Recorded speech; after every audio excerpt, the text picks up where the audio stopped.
ტყუილად შრომას, ტყუილად ჯდომა ჯობიაო, ბავშვობაში გვასწავლიდნენ ხოლმე. თუმცა ძალიან ხშირად უკვე აღარ ვეთანხმებით ამ ფრაზას, ხო არის ასე? არაფრის კეთებაც ყოფილა ხელოვნება და ესეთი ბევრი წიგნი არსებობს, არაფრის კეთების ხელოვნება. და დღეს ჩვენი პოდკასტი ზუსტად ამას შეეხება, თუ რა არის არაფრის კეთება, რა სარგებელი მოაქვს ამას და როგორ უნდა გავაკეთოთ ეს სწორად, რომ არაფრის კეთება არ იყოს გაიგივებული სიზარმაცესთან. მანამ სანამ ჩვენს წიგნსა და სტურმარს წარვადგენდეთ, ძალიან მინდა გთხოვოთ, რომ გამოიწეროთ ჩვენი არხი. ეს ჩვენთვის ძალიან მნიშვნელოვანია, თქვენი აზრების გაზიარებაც მნიშვნელოვანია იმისათვის, რომ უფრო საინტერესო და პროდუქტიული კონტენტი შევქმნათ თქვენთვის. მაშ ასე დღეს ჩვენი სტუმარი არის თინა კუხიანიძე, Twitch შემეცნებისა და მედიტაციის ფასილიტატორი, ასევე ოშოს მედიტაციების ფასილიტატორი და თინა გვამოგზაურებს იმ მდგომარეობაში, რომელსაც ჰქვია stillness-ი, ანუ არაფრის კეთების ხელოვნება. და თინა, შენთან გადმოვალ პირდაპირ შეკითხვით, შენ როგორ განგვიმარტავდი? რატომ არის არაფრის კეთება პროდუქტიულობის დასაწყისი და რა საიდუმლო დევს აი ამ მდგომარეობაში, როდესაც ჩვენ აი ასე, ჩვენ თავთან ვართ დარჩენილები და არაფერს ვაკეთებთ. მოგესალმებით პირველ რიგში, მადლობა მოწვევისთვის და ცოტათი მიხარია რომ ამ თემაზე მაქვს პატივი ვისაუბრო, იმიტომ რომ ჩემთვის ერთ-ერთი ყველაზე საყვარელი თემა. მას მერე რაც ბევრი შრომა იყო, ესე ვთქვათ, პრიორიტეტი ბევრი წლის განმავლობაში და არაფრის კეთება იყო ცოტა დასაზრახი. და რაღაცები თურმე სხვანაირად აღმოჩნდა. არაფრის კეთება ჯერ ალბათ ჯობია ვისაუბროთ რას გულისხმობთ მაინც არაფრის კეთებაში, ხო? იმიტომ რომ ერთის მხრივ თუ შრომა არის და რაღაცის კეთება არის, მეორეს მხრივ სიტყვა არაფერი შემოდის. ხო, მე მგონია რომ ქართულში სიტყვა არაფერი საშიშად ჟღერს თითქოს არაფერი მიმზიდველი არ არის. ჩემი პირადი მოგზაურობა ნელ-ნელა იქამ, ანუ ჩემი პირადი მოგზაურობის გეზი, ესე ვთქვათ, დაშინაარსი, ნელ-ნელა უკვე უფრო იქითკენ წავიდა, რომ სიტყვა არაფერს ბევრად უფრო მეტი მნიშვნელობა შეეძინა, ბევრად უფრო სავსე მნიშვნელობა შეეძინა, ვიდრე ყველაფერი იმას, რასაც მანამდე ვაკეთებდი, ან მანამდე განვიცდიდი, ხო? მე არ მინდა აქ ისეთ შთამბეჭდება დავტოვო, რომ ეს ჩემთვის ძალიან ბუნებრივია, ეს ჩემთვის ძალიან ადვილია, ხო? ესეც არის ის მდგომარეობა, რომელიც შეიძლება ყოველ შემთხვევაში ახლა ვფიქრობ, რომ გამომიცდია. მგონია, რომ ამ მომენტში მეტი უნარი მაქვს ამ მდგომარეობაში ვიყო, ვიდრე 3 წლის წინ, 4 წლის წინ, 5 წლის წინ, თუმცა ეს არ ნიშნავს, რომ ექსპერტი ვარ. არაფრის კეთებაში, ხო, იგივე stillness-ში, ანუ რაღაცა უმოძრაობაში, სიმშვიდეში, არაფერში ყოფნაში. არაფრის კეთება ალბათ ჩვენთან კულტურულად ასოცირდება უნიათობასთან, სიზარმაცესთან, თითქოს წვლილის არ შეტანასთან საზოგადოებაში, თუნდაც ოჯახში, ან რაღაცა უფრო დიდ სოციუმში. თუმცა აქ არ გულისხმობთ ამას. აქ უფრო გულისხმობთ ადამიანის უნარს იჯდეს, ან იდგეს, ან იწვეს და არაფერი აკეთოს. არა წიგნი იკითხოს, არა ტელევიზორს უყუროს, არა ტელეფონი სკროლოს, არა ფიქრებში იყოს, არამედ უბრალოდ არაფერი აკეთოს. ანუ ჩემთვის ეს არის უნარი, რომელსაც ადამიანები გავურბივართ. რატომღაც გავურბივართ. აი რატო გავურბივართ? აი რისი გვეშინია, რომ აი დავრჩეთ ჩვენ თავთან, აი რა შეიძლება იყოს ეს მიზეზი? მე მგონი გაეცი, ჩვენ თვითონ პასუხი გვეშინია, დავრჩეთ ჩვენს თავთან. არაფრის კეთება, როცა რაიმეს კეთებ, ანუ არის ორი მდგომარეობა, არაფერს ვაკეთებ, ან რამეს ვაკეთებ, როგორც წესი სულ რამეს ვაკეთებთ, ხო? ამიტომ როცა სულ რამეს ვაკეთებთ, კითხვა ცოტა სხვანაირად შევაბრუნოთ, რას გაურბივართ ამ დროს, ხო? როცა რამეს ვაკეთებთ სულ, ან როცა წამიდგება, როცა არაფერთან ვკავშირდებით და უცებ ეგრევე მოდის სტიმული, რომ ან ტელეფონი ავიღო, ან წყალი დავლიო, ან ვიღაცას დაურეკო, ან წავიდე ყავა დავისხა, სხვადასხვა გარემოში, სხვადასხვა სტიმულები გვაქვს, ხო? აი მაგ მომენტში რას გაურბივართ, ეგ არის ჩემი აზრით ძირეული კითხვა, ხო? გაურბივართ საკუთარ თავს. რისი გვეშინია, ხო? წიგნი, რომელიც დღეს მინდოდა წარმედგინა, ძალიან საინტერესოა და ამას წინათ ამერიკაში ვიყავი და მინდოდა რომ დრო გამეყვანა და სათაურმა მომხიბლა. არაფრის კეთების ხელოვნება რომ დავინახე ეს სათაური, მეთქი ეს წიგნი უნდა ვიყიდო და თვითმფრინავში დიდი ფრენის დროს ამ ყველაფერს წავიკითხავ მეთქი, მაგრამ ძალიან ბევრი დამაფიქრებელი რამ ამოვიკითხი ამ წიგნში და ერთ-ერთი იყო ის, რომ ესეთი შედარება აქვს ავტორს მოყვანილი. აი, როგორც ბავშვებს ეშინიათ სიბნელის, იმიტომ რომ არიციან იქ რას დაინახავენ. თურმე ასე ვართ ადამიანებით, რომ გვეშინია არაფრის კეთების, ანუ ჩემი გადმოსახედით საკუთარ თავთან დარჩენის, იმიტომ რომ იქ არ ვიცით რა დაგხვდება, რა კითხვები წამოვა, რაზე გვაიძულებს ჩვენი გონება თუ ქვეცნობიერი თუ ცნობიერი რომ დავფიქრდეთ და ალბათ ეს ასეა, ხო? ჩემი გამოცდილებით ესეა და ჩემი დაკვირვებით საკუთარ თავზე და სხვებზე. საკუთარ თავთან დარჩენის გვეშინია ერთი, ეს თქვა ფრაზა არის, რაც შეგვიძლია ვიხმაროთ. მეორეს მხრივ შეგრძნების დონეზე ვიცით რომ იქ რაღაცა არის. ვიცით რომ ეს რაღაცა არის ამოუცნობი, გაურკვეველი, გაურკვევლობის ყველაზე უფრო გვეშინია როგორც წესი. და ვიცით რომ ეს რაღაცა დაკავშირებულია სიცარიელესთან. დაკავშირებულია მარტოობასთან, იმიტომ რომ იმ მომენტში მარტო ვართ. და ეს არის ალბათ ყველაზე საზარელი, იმიტომ რომ იმის იქით შეიძლება რაღაცა იყოს. ის დასანახადაც როგორც ასე გგონია რომ მზად არ ვართ, ან გასაგებად გგონია რომ მზად არ ვართ. და ჩემი აზრით ეს უფრო არაცნობიერი პროცესია, ხო, ცნობიერად ალბათ ესე პირველი აზრი მაგასთან ეს არ მოდის. ცნობიერად სხვა მიზეზები გვაქვს, ცნობიერად სულ სათხაც გვეჩქარება კი, მაგრამ ეს გასაკეთებელია. და აქ ჩვენ საუბარი არ გვაქვს მთელი დღის ამ მდგომარეობაში გატარებაში, ხო? ძალიან დიდი ფუფუნება, ოღონდ არადროის კუთხით, არამედ უნარის კუთხით. მთელი დღე რომ შეძლო ამაში გავატარო, ძალიან ესეთია, სასურველი უნარი იქნებოდა, ხო? აქ გვაქვს საუბარი ერთ წუთზეც, ყველას შეუძლია, ეხლა მაგათ ვინც ისმენს და ვინც მაინც ეჭესთან არ არის, ყველას შეუძლია ცადოს, მაგრამ რატომღაც ცდილობამდეც იშვიათად მივდივართ, რომ აბა რას ნიშნავს არაფერს ვაკეთებ, იმიტომ რომ იქ არის რაღაცა, რაც ფუნდამენტურ შიშთან ასოცირდება და ჩემი აზრით ეს არის მარტოობის, სიცარიელის და მართლა საკუთარი თავის აღმოჩენის შიში. კარგი. და თუ ესეთი საზარელია, მაშინ რატომ დავრჩეთ? არ დავრჩე. ნინო მისვამდა ხოლმე, სულ ესეთ რაღაც რთულ კითხვებს ხოლმე და მაშინ რატო დავრჩეთ? აი, რატო არაფერი ვაკეთოთ და რაზე ვიფიქროთ? ანუ ფიქრებს ხო ვერ ჩაახშობ, ის ხო თავისით ავტომატურად მოდის, ხო? გარკვეული ისინი და რაში დამეხმარება, რომ ვიჯდე და უბრალოდ ჩემთვის ვიყო, არაფერი ვაკეთო. არ მინდა პროპაგანდისტი ვიყო იმის, რომ მოდით ახლა ეს რაღაცა ვცადოთ, იმიტომ რომ ძალიან ჩემი აზრით ძალიან პირადულია და ზოგ ადამიანს ჩემი აზრით ყველას დაეხმარებოდა, რატომაც არა, თუმცა ზოგ ადამიანს აქვს ინტერესი რომ გამოსცადოს, ზოგი ადამიანისთვის შეიძლება არ არის საინტერესო. ანუ არ არის რაღაცა ისეთი, რაც ჩემი აზრით ყველამ უნდა ცადოს აუცილებლად, ხო? თუმცა როცა კი იწყება უკვე რაღაცა კითხვები საკუთარ თავთან, რაღაცა დისკომფორტები, რომ შეიძლება ყველაფერი ისე არა, შეიძლება ცხოვრება მარტო ეს არ არის, რასაც ვცხოვრობ, ხო? მერე უკვე ერთ-ერთი პასუხი არის ზუსტად აი ამ მდგომარეობის გამოცდა, თუნდაც ძალიან მოკლე პერიოდში. ეს არის მდგომარეობა, ჩემი აზრით, რომელიც რესურსულია. ძალიან დიდი რესურსის მეტარებელი მდგომარეობა.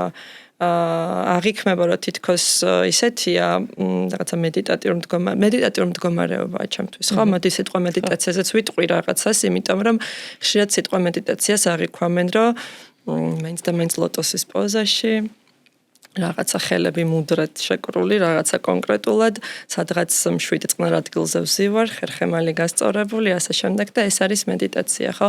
ეს არის შეიძლება იყოს რაღაცა ტექნიკა, ესე გამოიყურებოდეს, თუმცა მედიტატიური მდგომარეობა არის ის მდგომარეობა, რომლისკენაც ყველანი ასე ძალიან ვისწრაფით ყოველდღიურობაში. ადამიანები რო გავაჩეროთ, სულ ერთია კომპანიაში შევიდეთ ორგანიზაციაში თუ გარეთ ქუჩაში თუ ნებისმიერ სხვა სოციუმში, რასაც დაასახელებენ, რაც უნდათ ცხოვრებაში და რაც ყველაზე უფრო აკლიათ მდგომარეობები, ეს შეიძლება იყოს სიმშვიდე, ეს შეიძლება იყოს სიმსუბუქე, ეს შეიძლება იყოს ბედნიერებისგანც და სიხარულისგანც და სილაღისგანც და როგორც წესი ერთიანდება სიტყვა მედიტაციაში, როგორც მდგომარეობაში და როგორც ტექნიკაში. ტექნიკები უამრავი არსებობს, თუმცა საბოლოო მიზანი ამ ტექნიკების არის, რომ ეს მდგომარეობა მეტად შემოვიტანოთ ყოველდღიურობაში. Stillness-ის, ანუ უმოძრაობის, არაფრის კეთების, ხო, არაფერში ყოფნის მდგომარეობა არის ზუსტად შედეგი აი ამ ყველა მედიტატიური ტექნიკების, ხო? და რეალურად აი ნამდვილი დასვენება, სადაც ხდება რესურსები თავსება, აღმოჩენა თურმე შეიძლება კიდე რა რესურსი მაქვს, ხო? ან შთაგონების მიღება და თქვათ მე თვალე გამოსვლა მდგომარეობიდან ტექნიკის სახით და თქვათ მიხვედრა რომ რაღაცა პრობლემას თურმე ესეთი გამოსავალი აქვს, ესეთი გადაჭრა აქვს, ხო? ჩემი აზრით სასარგებლოც არის თუნდაც მე იმ კეთებაში გადასვლის მომენტში.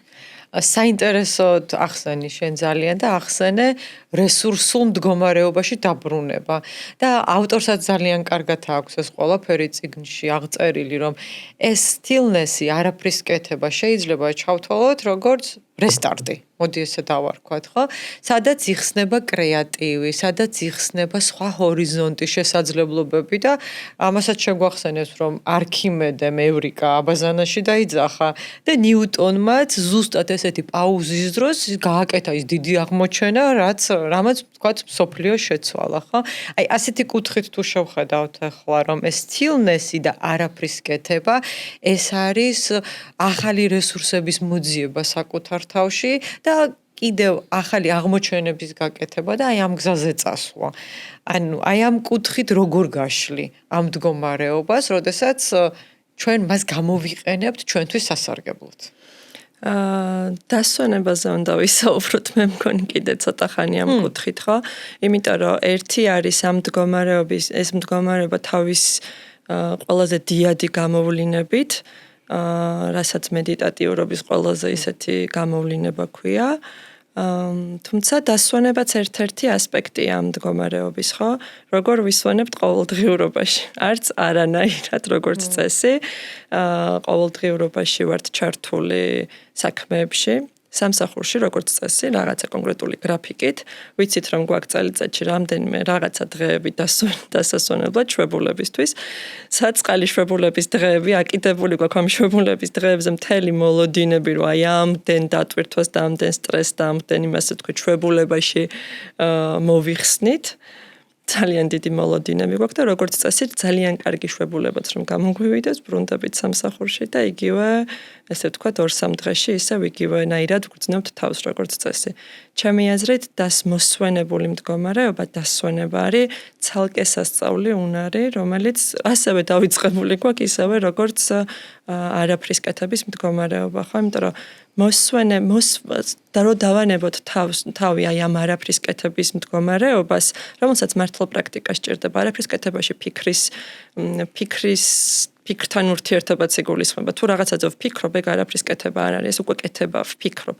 და უნარი რომ უბრალოდ ფიქრი იყოს და მე დავრჩე, თქვა, დამკვირვებლად, ეს უკვე უფრო მიახლოებულია იმასთან, რასაც დღეს საუბრობთ. თუმცა სანამ მაგაზე ვისაუბრებთ, დასვენება არის ერთ-ერთი ეტაპი, რომელიც რესურსულებს გვხდის, ხო? ოღონდ ისეთი დასვენება, სადაც ვიცით, რომ მართლა მოსვენებულ მდგომარეობაში ვართ, შეგვიძლია მოდუნებულ მდგომარეობაში გადავიდეთ, რომ რესურსით ავივსოთ. ისევ და ისევ.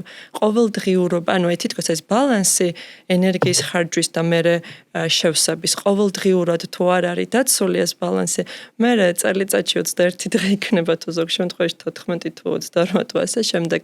დიდად ამ ბალანსს არ იმაშობა, ხო, არ გვიბალანსებს.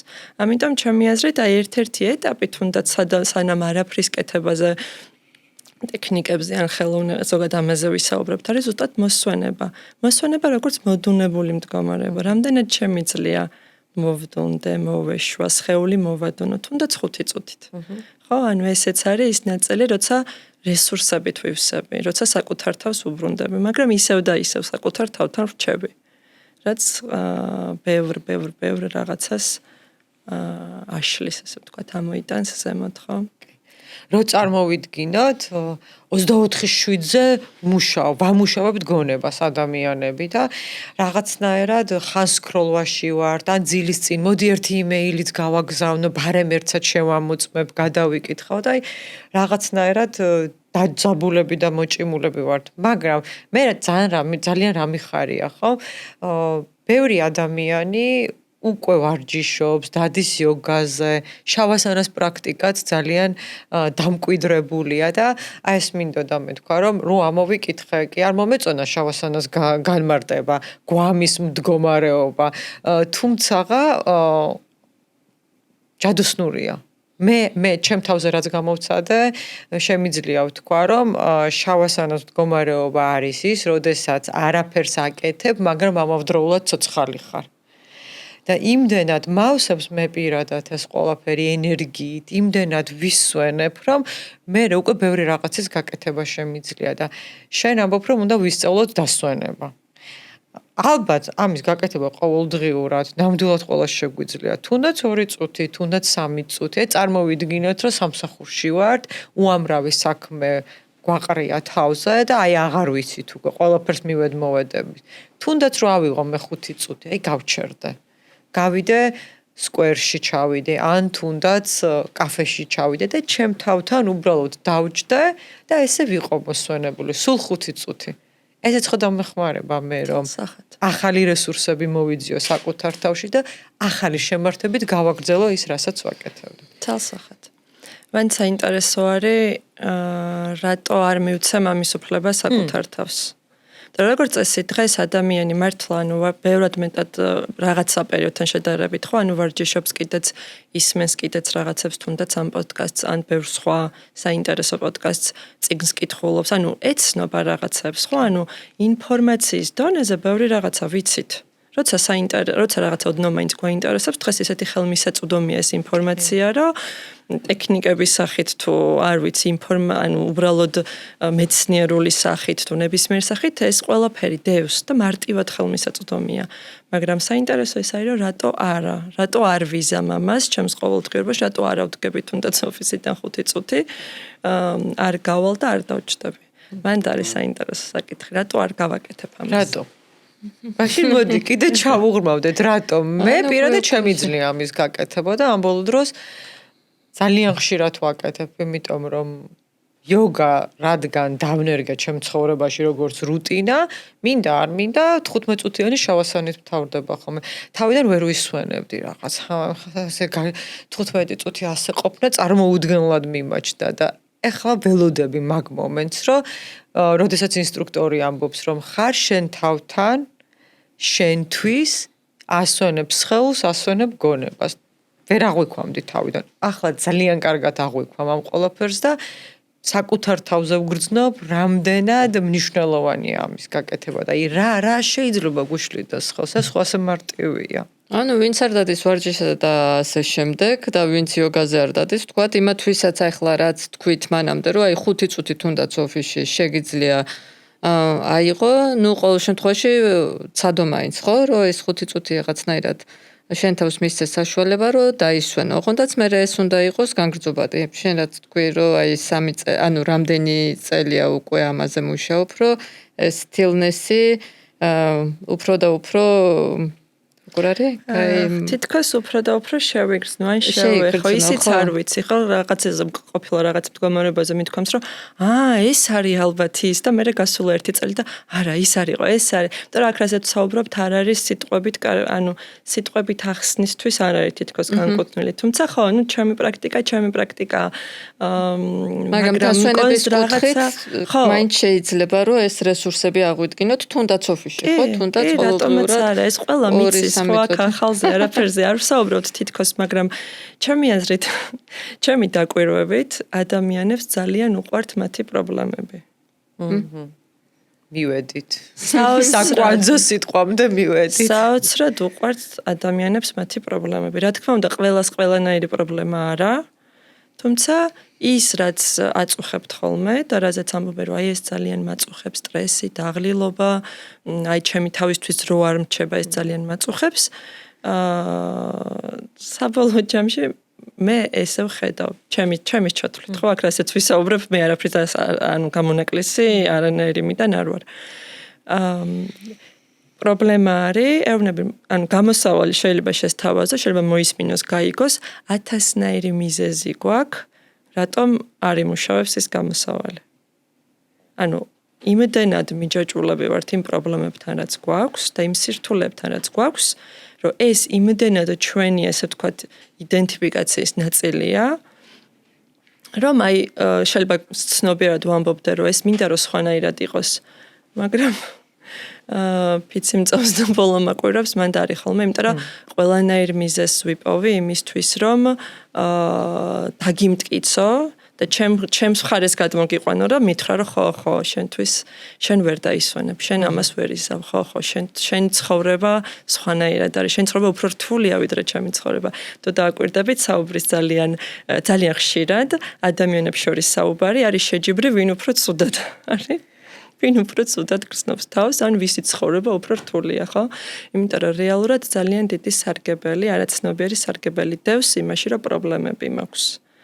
და კიდევ უფრო ფუნდამენტურ რაღაცამდე მივდივარ. მაშინ როცა მე პრობლემა მაქვს, მაშინ როცა მე მოსვენების უფლება არ მაქვს, უნარი არ მაქვს, დრო არ მაქვს მოსვენების. და აქ ვიცით რომ 5 წუთზე ვსაუბრობთ, ხო, 1 საათიან ტექნიკებზე, ჯერ არ გადავსულვართ მან სასაუბროთ და კიდევ უფრო რაღაცა დიდ პროცესებზე, ხო, 5 წუთზე ვსაუბრობთ. მაშინ როცა მე ამის დრო არ მაქვს და მე ამის მჯერა, რომ მე ამის არც დრო მაქვს, მაგისთვის არ ვარ, ჩემი სხვაგან არის, ეს მდგომარეობა უფლებას მაძლევს, რომ რაღაცებზე პასუხისმგებლობა არ ავიღო. და პირველ რიგში საკუთარ თავზე და საკუთარ მდგომარეობაზე. და რა თქმა უნდა, ბევრ რაღაცას ვიპოვე, რისი ბრალიც არის, ჩემი დაღლილობა, ჩემი სტრესი, ვინც შემხვდება ხელში, ხო, იქ სამსახურში შეიძლება სამსახური უფროსი გუნდი, ასე შემდეგ იყოს, სახლში ბავშვები, მეუღლე, ოჯახის სხვა წევრები, ანუ დასაბრალებელი ბევრია ქვეყანაში, ხო, მithumetes ძალიან ბევრი გვაქვს სიტუაცია, რასაც შეგვიძლია დავაბრალოთ, მაგრამ საბოლოო ჯამში ბევრი მიზეზის მოძებნით რეალურად ერთ-ერთი თლად ფუნდამენტური ბოლო შრე არა, მაგრამ ერთ-ერთი ქვედა შრე არის, რომ ესე უფრო კომფორტულია ცხოვრება, იმიტომ რომ მე აღმოჩნდება, რომ რაღაცები ჩემს ხელთ არის და მე არ ვაკეთებ. და ეგ შეგრძნება ადამიანს არ უყვარს. იმიტომ რომ დანაშაული შეგრძნებასთან იგივდება. ხო, და ეგ შეგრძნება არავის არ უყვარს. რეალურად ძალიან ბევრი საუბარი და ძალიან ბევრი კამათი თუ ის არის ერთმანეთისთვის ბურთის გადაგდება ვისი ბრალია. ხო, ანუ ეგ არის რეალურად, რომ ჩემი პრინტრა ყველაზე ერთ-ერთი ყველაზე საზარელი საკუთარ თავთან დარჩენასთან ერთად ერთ-ერთი ყველაზე საზარელი შეგრძნება არის, რომ თურმე შემეძლო და ანუ ჩემს ხელთ იყო და ამ იმას რომ მართლა ბევრი რაღაცა ჩვენს ხელთ იყოს, მათ შორის რესურსული მდგომარეობაც, დასვენებაც და კარგად ყოფნაც გვირჩევნია ისევ ჩავებღავჭოთ იმ იდეას, რომ არა, მე ხა ანუ არიცი, ხა შენ ვერ ხვდები, მე სახში ესეთი ამბავი მაქვს და სამსახურში ესეთი ამბავი მაქვს, რომ ჩემთვის ახლა ეს არ არის, ხო? ხო, აი ახსენე შენ დანაშაულის შეგრძნება და აი თუდად მომხვდა ახლა გულზე. რაღაც ფიქრები წამოვიდა. კი, თუ დავფიქრდებით, არ ვიღებთ პასუხისმგებლობას, მე რო ვაცნობიერებ, რომ მე გავეკეცი პასუხისმგებლობას, მე მოდის ეს საკუთარი თავის დადანაშაულების თემა და ადვილი გადასატანი არ არის ეს. ჩემი მაგრამ რა ვთქვათ, მოსაზრება მაქვს ამასთან დაკავშირებით. ადვილი გადასატანი, ხო, არ არის, ძალიან ძიმე შეგრძნება არის და მართლა ყველაფერს ვიზამთ, ოღონდ თავი დამნაშავედ არ ვიგრძნობ და 1000-ნაირ ისტორიას მოვიფიქრებთ საკუთარი თავის შესახებ, მომხდარი შესახებ და ასე შემდეგ. თუმცა მეორე მხარე აქვს დანაშაულის შეგრძნება, ანუ დანაშაულის შეგრძნება არის პოზიცია უფრო ბავშვის პოზიცია, მაშინ როცა გვასწავლეს, რომ თურმე რაღაცებში დამნაშავებთ. მაგის მეორე მხარე რეალურად არის პასუხისმგებლობის აღება, როგორც უნარი, რომ რაღაცაში შეცდომა დავუშვი, დავაგვიანე მაგალითად შეცდომა დავუშვი, ხო? და ამაზე უბრალოდ უნარი, რომ თქვა, რომ ან პასუხისმგებლობა ავიღო. პასუხისმგებლობის აღება არის უბრალოდ ძალა, რომ ამაზე შემიძლია მე რამე გავაკეთო. ანუ აღიარო ბოლოს და ბოლოს. ვაღიარო და მივხვდე რომ დანაშაულის შეგრძნება არის რაღაცა ამ შემთხვევაში გამოგონილი. რა ამბობ ხოლმე ხშირად ჩემს პროცესებში და ვორქშოპებში რომ ჩაგვიდეს სადღაც დანაშაულის შეგრძნება, რომ რაღაცა უფრო სხვა დინამიკაში წავიდეთ, თორე რეალურად პასუხისმგებლობის აღება არის ჩვენი ძალა, იმიტომ რომ იმ სიტუაციაში მოქმედების უნარს ნიშნავს, ხო? ანუ ინგლისური ტერმინი იგივე, ეხლა ჩვენ საქართველოში პასუხისგება მძიმე ის არის, რა ქვია, ხო? ბევრ სხვა რაღაცებთან ასოცირდება, თორე ინგლისურში უნარი, რომ response, ანუ რაღაცა გავაკეთო რაღაც სიტუაციაზე, ეგ არის მეტი არაფერი და ჩვენ ამაზე უარს ვამბობთ. იმიტომ რომ ოღონდ აი ამ დანაშაულის შეგრძნებაში არ გადავარდეთ. ჩემი აზრით შეიძლება ცხოვრება დანაშაულის შეგრძნების აი ამ დიდი შიშის გარეშე და დანაშაულის შეგრძნების გამოყენებაც უბრალოდ ინფორმაციის სახით და იმის გარეშე რომ აი მუდმივად ამას გავურბოდე. იმიტომ რომ ამაში ხშირად ვართ. ისევ და ისევ ჩემის ჩათვლით. ნუ ადამიანები ვართ და რა ვქნათ ვართ ხოლმე ამ მდგომარეობაში და ხა ისევ ასეთი კითხვა დამებადა რომ დაუბრუნდეთ ამ სტილნესის პრაქტიკებს რომ დაუბრუნდეთ პატარ-პატარა პაუზებს მოდი ესე დავარქვათ ეს შენი პრაქტიკიდან თუნდაც შენ საკუთარ თავზე დაკვირვებიდან გამომდინარე ეს პატარ-პატარა პაუზები რამდენად გვაძლევს იმის საშუალებას რომ კარი გავუღოთ ამ დანაშაულის შეგრძნებას, თვალში გავუსწოროთ და შესაბამისი პასუხი დავახვედროთ, გავაცნობიეროთ და მე უკვე მართლა გადავწყვიტოთ, როგორ გვინდა და რა გვინდა რომ გავაკეთოთ. აი რამდენად მოგვეხმარება ეს პატარ-პატარა პაუზები ამის გაცნობიერებაში და მე მოქმედებაში გადასვლაში. რთული კითხვა, იმიტომ რომ არ ვიცი რა კუთხით. ალბათ უფრო მოგვეხმარება, ვიდრე საერთოდ რომ არ გავაკეთოთ. ხან დღეს ხო თავისი გრადაცია, ანუ აქ ხო არ ვამბობთ რაღაცა წერტილზე მისვლაში, ხო ეს წერტილი არ ვიცი არსებობს თუ არა, ხო? ალბათ არ გაკეთება სჯობია რომ გავაკეთო ისევ რომ რაღაცები გავაცნობიერო, ხო ის პატარ-პატარა პაუზა, თუნდაც არა იმ განზრახვით რომ მაინც და მაინც სტილნესი შევიგრძნო როგორც უმოძრაობა და არაფრის კეთება და ის არაფრის წერტილი რომელიც თითქოს რაღაცა მიუწვდომელი არამედ თუნდაც იმიტომ რომ რაღაცა თუ მოხდა და ჩემთვის სტრესის წყაროა ან სამსახურში ან სახლში ან მეგობრებთან ცოტა ხანი პაუზა ავიღო და ჩემს თავთან დავრჩე დავაკვირდე რას ვგრძნობ სხეულში რა ხდება ამასთან მიმართებაში რაც მოხდა და ჩემი სიმართლე ვნახო რა არის. ჩემი სიმართლე არა იმ გამოხატულებით რომ აი როგორ ვიმართლო თავი, იმიტომ რომ ამას გონება ისედაც იზავს პაუზის განეში, მაგისთვის შეგიძლიათ პაუზა არ დახარჯოთ. უბრალოდ იმისთვის რომ ჩემი ნაწილი რა არის აქ. ჩემი ძალა სად არის აქ. თუ ჩემი ძალა იქ არის რომ რაღაცა შემეძლო სხვანაირად გამეკეთებინა და მე ეს ძალა სადღაც დავთმე. ოკეი, ეხლა რა შემიძლია სხვანაირად გავაკეთო. ამისთვის პაუზა სასარგებლოა. გარანტირებული ალბათ არა, იმიტომ რომ ეხლა რაზეც ვსაუბრობთ, ძალიან დიდ გულწრფელობას მოითხოვს საკუთარი თავის მიმართ. აქ არ მაქვს საუბარი სხვებთან გულწრფელობაზე, ხო? საკუთარ თავთან გულწრფელობას მოითხოვს, თან ისე რომ თან გულწრფელი ვიყო საკუთარ თავთან, რაღაცები დავინახო, მაგრამ არ გადავარდე თვითგვემაში. იმიტომ რომ მეორე უკიდურესობა არის ყველაფერი ჩემი ბრალია. ხო? აი მანდ არ გადავარდე. გულწრფელი დავრჩე საკუთარ თავთან, მაგრამ დავრჩე აი ამ ზრდასრულ რესურსულ მდგომარეობაში, როცა პასუხისმგებლობის აღება შემიძლია და ამაზე მოქმედება შემიძლია. თუნდაც წავიდე ბოდიში მოვიხადო, ხო? ან პირიქით პასუხი მოვთხოვო ვიღაცას რაღაცაზე და ვთქვა, რომ ესე არ მოსულა. ანუ აი ეს გულწრფელობის ნაწილი, არ ვიცი რამდენად საკმარისია მცირე პაუზები, თუმცა ცალსახად ხელშემწყობია, ხო? იმიტომ რომ მაშინ როცა პაუზები არ არის შანსიც არ გვაქვს, როცა პაუზებია, მერე გვიჩნდება შანსი. შენელებისას გვიჩნდება რაღაცების შანსი, ჩვეულიდან განსხვავებული, თორე სულ მოძრაობა და ტემპი და სიჩქარე, როგორც წესი, ბევრის ცხოვრების სეული ნაწილი არის, ხო? მე მომეწონა ამ წიგნში, რაც ალბათ ცხადია ისედაც, მაგრამ არ ვუფიქრდებით ხოლმე, რომ აი ამ ჩვენი დღევანდელი ცხოვრების ტემპის გათვალისწინებითაც მაინც შეგვიძლია ის რესურსები შევივსოთ.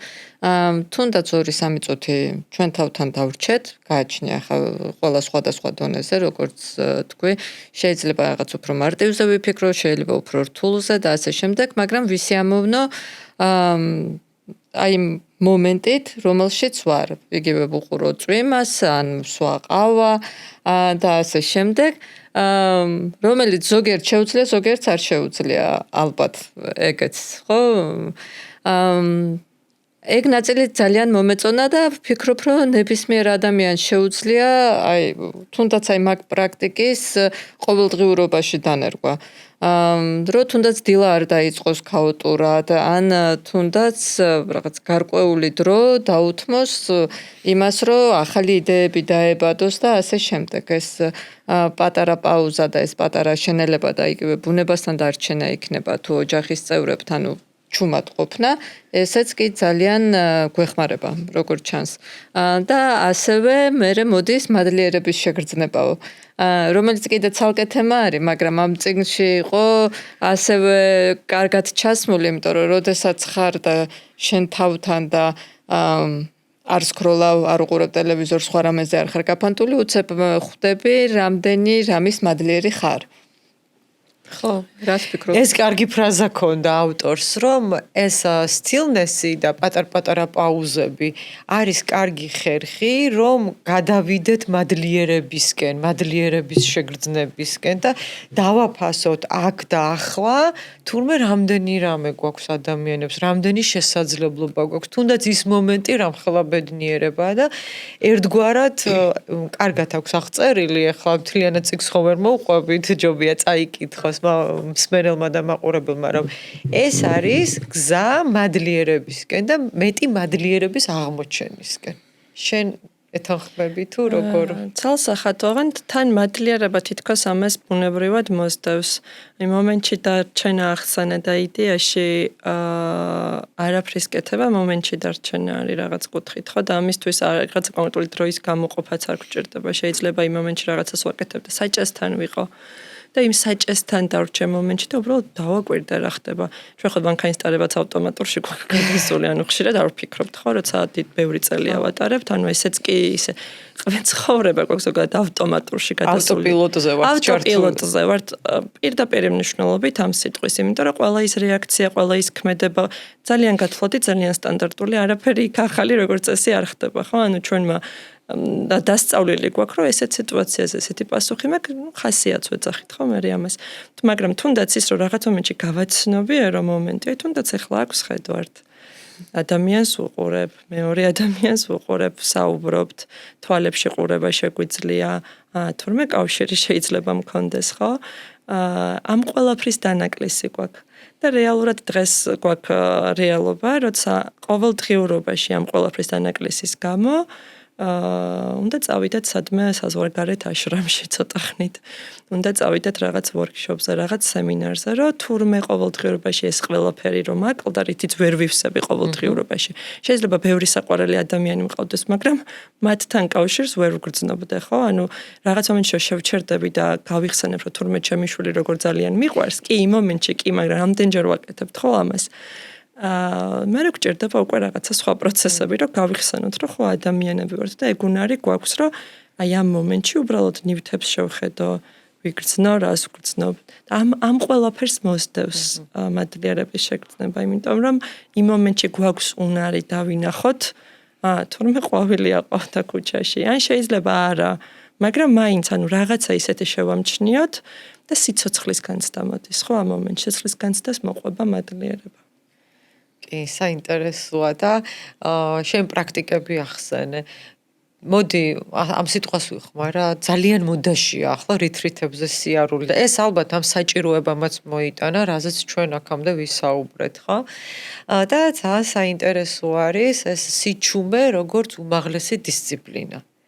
აი ბერებიც იმიტომ მიდიან სიჩუმეში არიან, არა იმიტომ რომ პრობლემებს გაექცნენ და რაღაცა გადადეს და სადღაც გარბიან, არამედ ეს სიჩუმის უმაღლესი დისციპლინაც არის ერთ-ერთი ხელშემწყობი იმისა, რომ მე დავრჩა ჩემ თავთან, დავაკვირდე რა ხდება და კიდევ ბევრი რამ გავაცნობიერო და შენ რას გვეტყვი ამ სიჩუმის თერაპიაზე?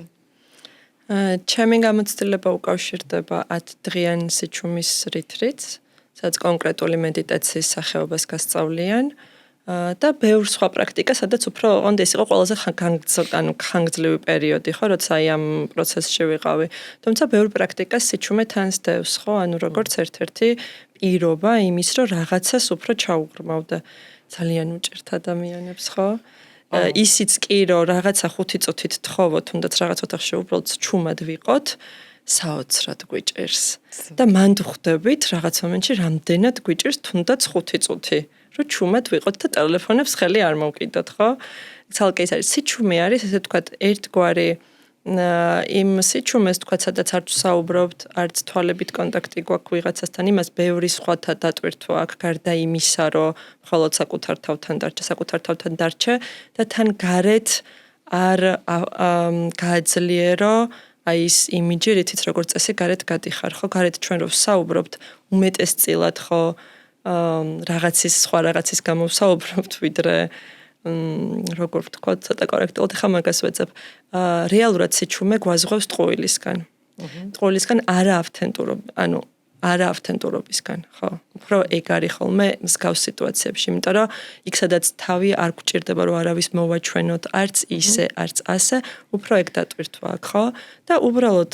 ხვდები რამდენად სუბუქია ცხოვრება რომ არ გიწევს არაფრის მტკიცება საზოგადოებაში არც თავის მართლება რაღაცა დოზით ყველა ხო ამას ყოველდღიურობაში ვაკეთებთ უბრალოდ შეგიძლია იყო არც სხვა საინტერესებს იმ მომენტში შენი თემა იმიტომ რომ ყველას თავისი აქვს და უბრალოდ შეგიძლია იყო მანდაც მოდის ძალიან დიდი შვება და დასვენება სადაც უბრალოდ შეგიძლია იყო არაფრის კეთების ხელოვნება არის უბრალოდ ყოფნის ხელოვნება ჩემი აზრით და სიჩუმეში ყოფნა არის ერთ-ერთი წინაპირობა რომლითაც იწყება თუმცა სიჩუმე არ ნიშნავს რომ უბრალოდ ყოფნაში ვარ თუმცა ერთ-ერთი წინაპირობაა ხო რომ რაღაც მომენტში სიმსუბუქე მოდის რომ არ გიწევს და უბრალოდ ხარ თაკო მივადექით იმ მომენტს მე და შენ რო ვსაუბრობდით სანამ ჩაწერას დავიწყებდით როგორ ვფუთავთ ადამიანები მოჩვენებით ბედნიერებას ხო და სხვათა შორის ეს თავი ამ წიგნიდან ყველაზე ძალიან შემეხო რომ მუდმივ რეჟიმში ვცდილობთ რომ შევიქმნათ ეს მოჩვენებითი ბედნიერება მაგრამ რა ხდება ამ დროს შენი სიხარული გადაიდო იმიტომ რომ მაგალითად ყავს ახალი მანქანა მაგრამ კიდე უფრო უკეთესი შეიძლება გქონდეს ატვირთებ ფოტო მაგრამ სხვას უფრო მეტი ლაიქი აქვს ვიდრე შენ ამ ფოტოზე და აღარ გაგიხარდა გადაიდო ეს ყველაფერი და ამას ავტორი უწოდებს რომ ეს არის მოჩვენებითი ბედნიერებაო და ზუსტად აი ამ დროს შენ ხდები მსხრევადი ლაიქები არ არის ფარდა ჩამოეშვება და ამ დროს მოდის შეკითხვა და როგორ ვარ მე ბედნიერი ვარ? ეს მინდოდა თუ რა მინდოდა? და პასუხი ძალიან საშიშია, ხო? ხო, პასუხი ძალიან საშიშია, ამ ყველაფერზე ფიქრიც ძალიან საშიშია და აი ეს რაში გვჭირდება, აი ეს მოჩვენებითი ბედნიერება, რომ საკუთარი თავის ვალიდაციას ვაკეთებთ? სავარაუდოდ, დიდი ალბათობით. ჩვენ სადღაც ვისწავლეთ, როგორ უნდა ვიყოთ. იმისთვის რომ მიგვიღონ, იმისთვის რომ ვუყვარდეთ, იმისთვის რომ დავიმსახუროთ ადგილი დედამიწაზე. ეს დედამიწაზე შეიძლება იყოს ოჯახში, კოლექტივში, რაღაც გარემოში, ხო? ანუ ეს ყველაფერი ძალიან კარგად არაცნობიერად ვისწავლეთ, რომ რაღაცა უნდა დავაკმაყოფილოთ პირობები იმისთვის, რომ ჩვენი ადგილი დავიმსახუროთ და შევინარჩუნოთ. ის რომ ეს ადგილი გვეკუთვნის უბრალოდ დაბადებით, ხო? ეს კითხვის ნიშნის ქვეშ დადგა ძალიან მალევე, ხო, ჩვენი გაჩენიდან ძალიან მალევე. ამიტომ არაცნობიერად ეს რაღაც დასწავლილი გვაქვს. და ვიღაცისთვის ეს არის მუდმივი რბოლა ბედნიერებისთვის, უფრო სიხარულს დავარქმევდი, რაღაცა აი ენდორფინებისთვის, რომელიც აი რაღაცა იმ მომენტში გამოიყოფა, და სიტყვა ბედნიერება მაინც იმდენად ისეთი გახდა, ვეღარ გავიგე უკვე ვინ რას ეძახის, სიხარულს დავარქმევდი, რაღაცა იმ მომენტალური გახარებებისთვის და შეიძლება ბედნიერი ცხოვრება უბრალოდ ის იმიჯია, რითიც გვგონია, რომ რაღაცა ნაწილი მიგვიღებს, რითიც გვგონია, რომ აი თუ ესეთებად გამოვჩნდებით, მაშინ ჩვენი ადგილი აქ გვექნება. გარანტირებული. ნუ გარანტია იყო ძალიან მოკლე ხანს გრძელდება, ხო? იმიტომ რომ გაჩნია რამდენ ლაიქს დავიმსახურებ, ხო? ანუ თუ ბევრია, შეიძლება რამდენიმე წამით გახანგრძლივდეს, თუ ნაკლებია, შეიძლება რამდენიმე წამით ნაკლები იყოს, ხო? მაგრამ რეალურად საბოლოო ჯამში აი ეს მომენტი, როცა რჩები უბრალოდ ყოფნაში, მაგ მომენტში თითქოს ხელს ვუშვებ რაღაცებს. ხელს ვუშვებ თუნდაც იმას, რომ მუდმივად უნდა ვიმსახურებდე ჩემს ადგილს.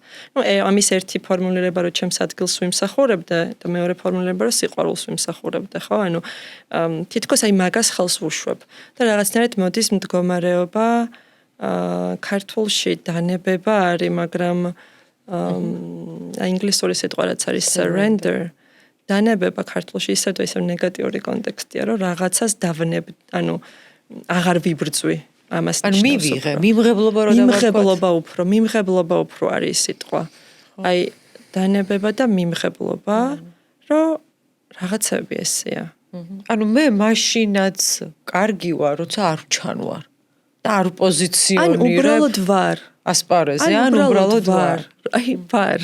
არც კარგი, არც სუდი, ორივე ერთად, უბრალოდ ვარ, იმიტომ რომ კარგი ვარ, ცოტა ის არის, ცოტა ეგეც ცოტა ილუზიური ნაწილია, იმიტომ რომ ეხლა მე ბოლო დროს თვითშემეცნებას, რასაც ვეძახი, არის საკუთარ თავში ამ უკიდურესობების აღმოჩენა. რამდენადაც კარგი ვარ, იმდენადვე ცუდი ვარ. რასაც არ უნდა ნიშნავდეს, ხო? რამდენადაც პასუხისმგებლიანი ვარ, სინამდვილეში იმდენადვე უპასუხისმგებლო ვარ. უბრალოდ ჩემს თავში არ ვაძლევ მაგ ასპექტის დანახვის უფლებას, ხო? ამიტომ უბრალოდ ვარ ნაწილი ბევრად უფრო დიდ სიმსუბუქეს და სიმარტივის განაპირობებს თითქოს ვიდრე კარგი ვარ ან ვიმსახურებ ან რაღაც უფრო გამოდის მდგომარეობა სადაც უბრალოდ ვარ ერთი არ ვაცადეთ თაკოს ერთი კითხვა მაქვს როგორი ნახე სად გადის ზღვარი სიხარული რომელსაც მე ვაკეთებ იმისთვის რომ გამოვჩნდე და პოზიციონირებას ვაკეთებ ჩემი თავისთვის და სიხარული უბრალოდ გაზიარებისთვის. ყველა ადამიანმა იცის თვითონ. სად გადის ზღვარი? აქ. და შეიძლება არც გადიოდეს ცალსახაზღვარი და შეიძლება გონება მუდმივად დახტოდეს ერთიდან მეორეზე რომ ეხა მე იმიტომ ვაკეთებ რომ მან ორივეა მანდაც სადღაც შემოდის ის რომ მანდაც შეიძლება რომ უბრალოდ მიხაროდეს. ამ ყველანაირი ზედმეტი იმედა ეს ვიცით როგორც წესი შინაგანად. როცა ცალსახა გამოვლინება აქ ან შეგრძნებას ან რაღაცა ქმედებას ხო განზრახვას რატო ვაკეთებ რაღაცას როგორც წესი შინაგანად ვიცი და მანდაც მიმღებლობა ის კი არა რომ აღარ გავაკეთო. რომ რაღაცას ჩემში ჭირდება. მარტივი სალაპარაკოა, რომ აღარ მინდოდეს ადგილის დამკვიდრება, ან აღარ მინდოდეს სხვისი სიყვარული. ძალიან მარტივი აქრო ვზივარ და ამაზე სასაუბროთ, ძალიან მარტივი სასაუბროა, ხო, მაგრამ რეალისტურები რო ვიყოთ, ჩემი აზრით მიმღებლობა და ეს დანებების surrender-ის ნაწილი მანდაც არის, რომ ხო, ამ მომენტში მე ხლა ეს მჭირდება, რაღაცას ჩემში ჭირდება. და მე ამას გავაკეთებ მაინც. უბრალოდ როცა ვამბობ, გულწრფელობა რო თქვი საკუთარ თავთან, რომ ვიცი რომ ამისთვის ვაკეთებ. თითქოს იმდენად დიდი ესე თქვა ჩაჭიდება ჩემზე აღარ აქვს იმას და მეორეჯერ შეიძლება აღარ დამჭირდეს. ან შეიძლება მეორეჯერაც დამჭირდეს და ასევე ჩემი თავის იმ ნაწილისთვის კვლავ გავაკეთო, დავდო ჩემი ფოტო. რატომაც არა? მაგრამ იმ მომენტში ზუსტად ვიცოდე, რომ ხო, ჩემი თავის ამ ნაწილს ეს ძალიან ჭირდება. მესამეჯერაც იგივეს დავაკვირდი, მაგრამ მანდაც მიმღებლობის ნაწილია. და ძალიან ძლიერია, როცა მიმღებლობა მოდის სრული, ძალიან დიდი ძალა და სიმსუბუქე მოაქვს, ხო? ალბათ, ხო, სისავსის შეგრძნებაც ალბათ ეგ არის, ხო, რომ მივიღე და ეს შეგრძნებაც მაქვს სისავსის და აწვალებ ჩემი პროფილის გაპრიალება. ეგეც არის. ესე დავარქვათ. თუმცა ეხლა ეს იმას არ ნიშნავს რომ სოციალური ქსელი არ გვინდა, ფოტოს გაზიარება არ გვინდა თუნდაც პოდკასტის ჩაწერა, რომელსაც უამრავი მაყურებელი და მსმენელი ყავს, ხო? ეს ამაში არ ირევა, ხო? უბრალოდ იმ მომენტის დაჭერა, რომ ვიგრძნოთ სისავსე, ვიგრძნოთ სიმშვიდე და შეგვეძლოს ცოტახანი გაჩერება, დაპაუზება და დაფიქრება. გაჩერება, დაპაუზება და ამ სისავსის წყაროს შიგნით პოვნა, ხო? იმიტომ რომ მაშინ როცა სისავსის წყარო გარეთ გქონია, ცოტათი ილუზიაში ვართ და მაშინ არის როცა არ გყოფნის. როცა შიგნით ცოტათი მაინც ნელ-ნელა ვუკავშირდებით ამ წყაროს. მან შეიძლება ისევ ჩავწერო პოდკასტი, ისევ დავდო ფოტო, ქმედება შეიძლება არ შეიცვალოს და ისევ მინდოდეს რომ ლამაზი ფოტო დავდო და კარგი პოდკასტი ჩავწერო. ოღონდ ცოტა სხვა ენერგიით ვაკეთებ თითქოს იგივეს და გარეთ და შედეგზე იმდენად არ ვარ მოწყობილი და დამოკიდებული, რომ აი ხა ვიღაცას მოეწ თითქოს სხვანაირი გამოდის მე ის საქმეც, როცა ნელ-ნელა უფრო შიგნით აი ამ რესურსს და წყაროს უკავშირდებით. შიგნით ამასთან დაკავშირება თითქოს აი ამ რაც თქვით ხო, რატომაც გვეშინია ყველაზე უფრო რომ აი ამ სიცარიელეში და მარტო დარჩენის გარეშე თითქოს არ ხდება.